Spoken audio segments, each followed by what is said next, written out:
So hi guys, today I want us to discuss on mommy issues in daughters.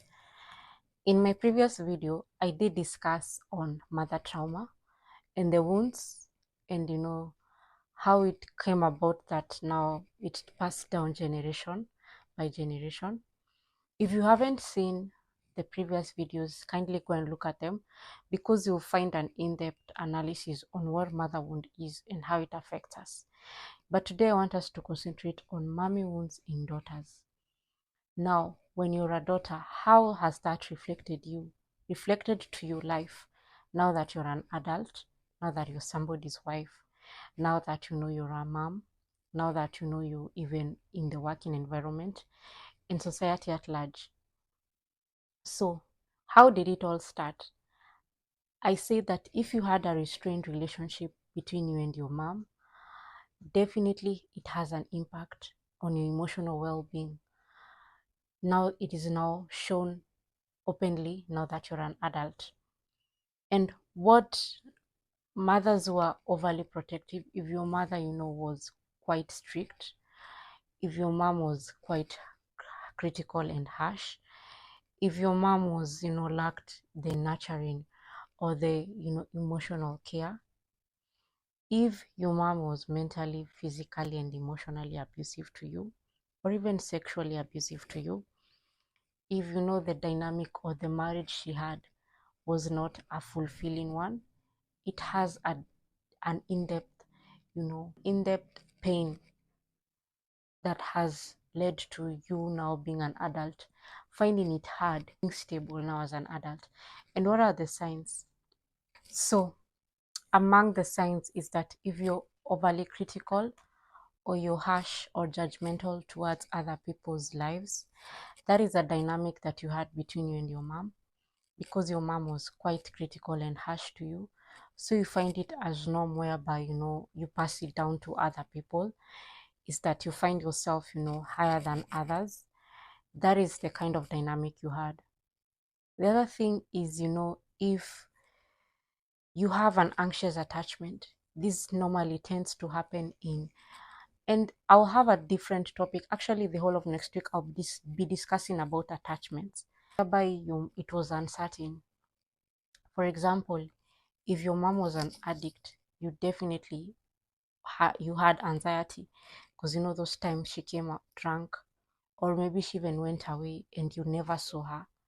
That is whereby maybe your mom was not physically present, or she would come, it was on and off, or maybe the dynamic whereby she used silent treatment, so you didn't know, you didn't want to stir the waters. That is an unstable relationship.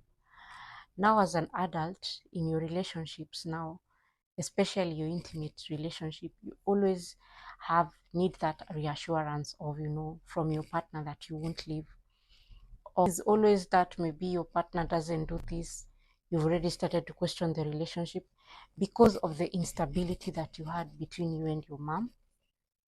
The other thing is being clingy and needy. If you grew up, especially in African homes, whereby it was either your mom sees it or the highway, like you are not given the option to make a decision. And now as an adult, it's like you're still waiting for that approval. And what has led to is that you can't do it yourself. Now you find yourself being too clingy and needy because you're not individualized as an adult. There's a way, like, if you miss that validation from your mom, because you said women that mothers were nurturing and didn't give that emotional support, you lack that validation, you lack that affirmation, you lack that love. Now you find yourself, you always clingy, seeking for that love, seeking for that validation, seeking for that affirmation. And it's not a healthy dynamic. It is not. I know you lacked it, but there are healthy ways around it. The fourth one is that you have difficulty expressing yourself in any relationship, especially, as I said, the previous dynamic whereby your mom always made the final call. She was the one who said it all. It was either her opinion or the highway, or you're not being talked to. Now you in that dynamic, you're always silent.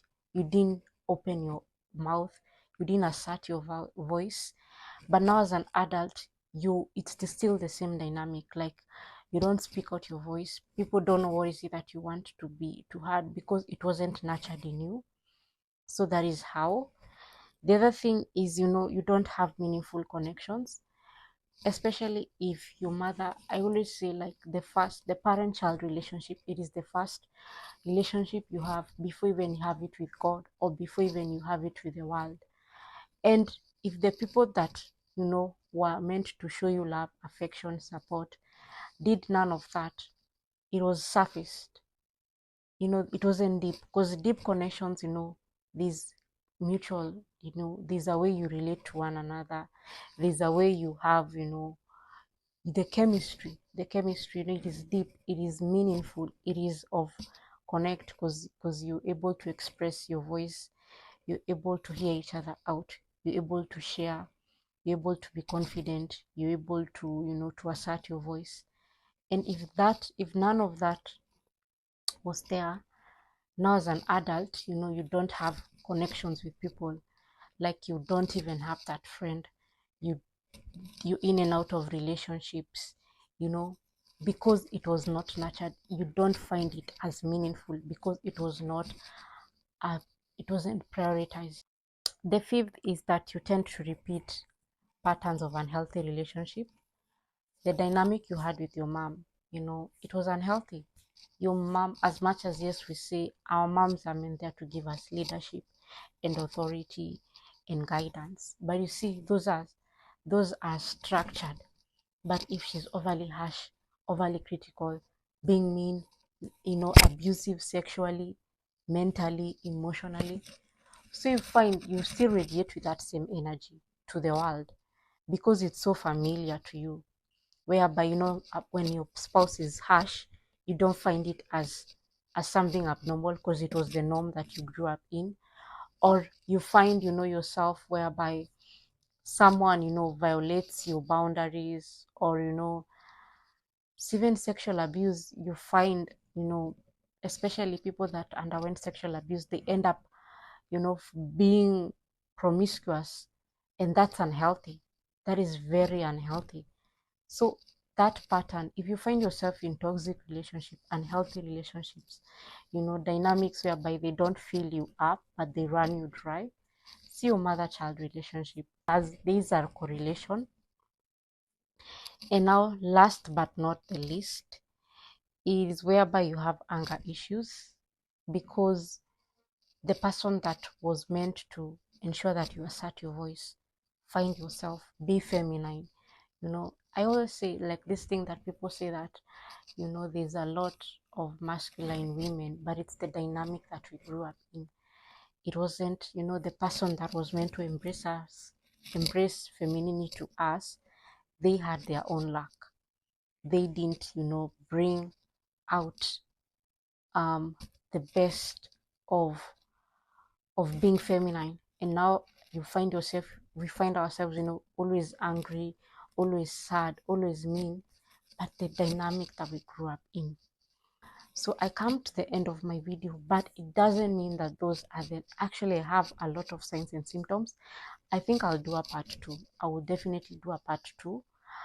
But if I've missed out, kindly comment in the comment section. I'll see you in the next video.